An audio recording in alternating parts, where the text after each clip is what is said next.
अस्सलामुअलैकुम अज़ीज़ दोस्तों, आज हम आपको यरकान यानी हेपाटाइटिस के मुतल्लिक़ बता रहे हैं कि ये मर्ज़ क्यों होता है, इसकी वजह क्या है, इसके असबाब क्या हैं, इसकी अलामात क्या हैं और इसका इलाज क्या है और इसके मरीज़ को किन चीज़ों से परहेज़ करना चाहिए और किन चीज़ों का इस्तेमाल करना चाहिए।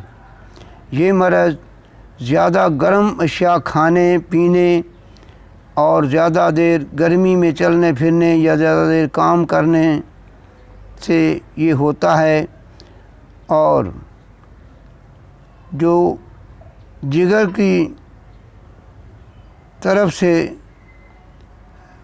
रगें पित्ते में सुफरा लेकर जाती हैं, उन रगों में सुद्दा पड़ जाता है। सुद्दा पड़ जाने से सुफरा जिगर से सुफरा पित्ते में नहीं पहुंच पाती, रुक जाती है और उसके रुकने से ये सुफरा फिर खून में शामिल हो जाती है और खून में शामिल होकर सारे जिस्म में फैल जाती है।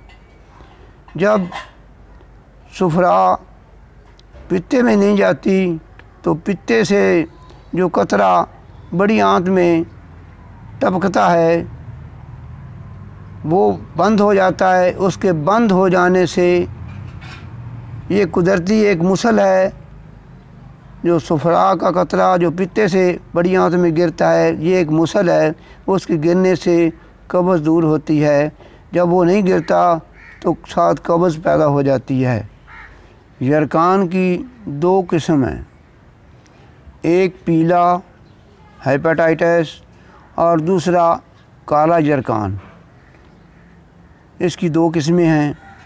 आज हम आपको पीले यरकान के मुतल्लिक़ बता रहे हैं।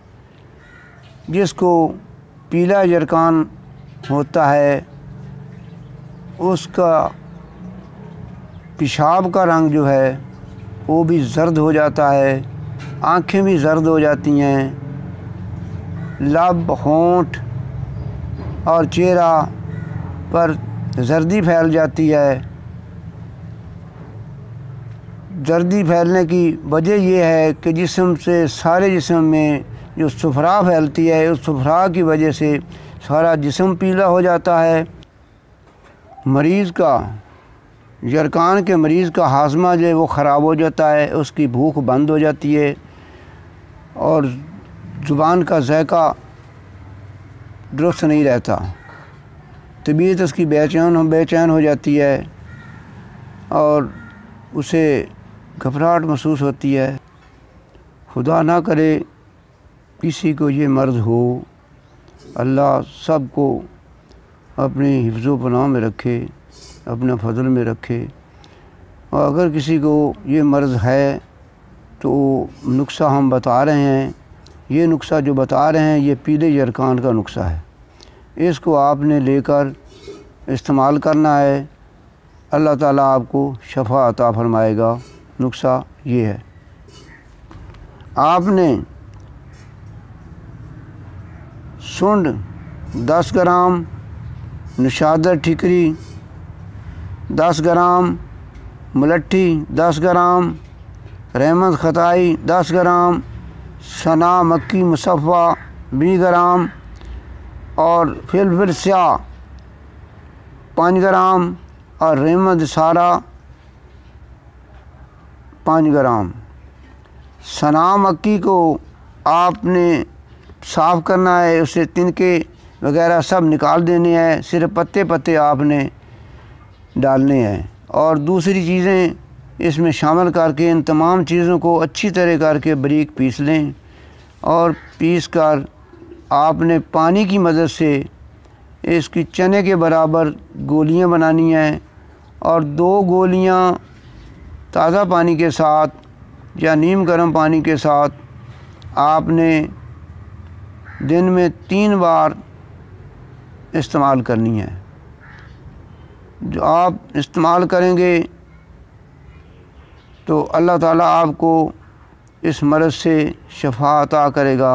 और ये दवा 1 हफ़्ता इस्तेमाल करें। علاج سے پرہیز بہتر ہوتا ہے۔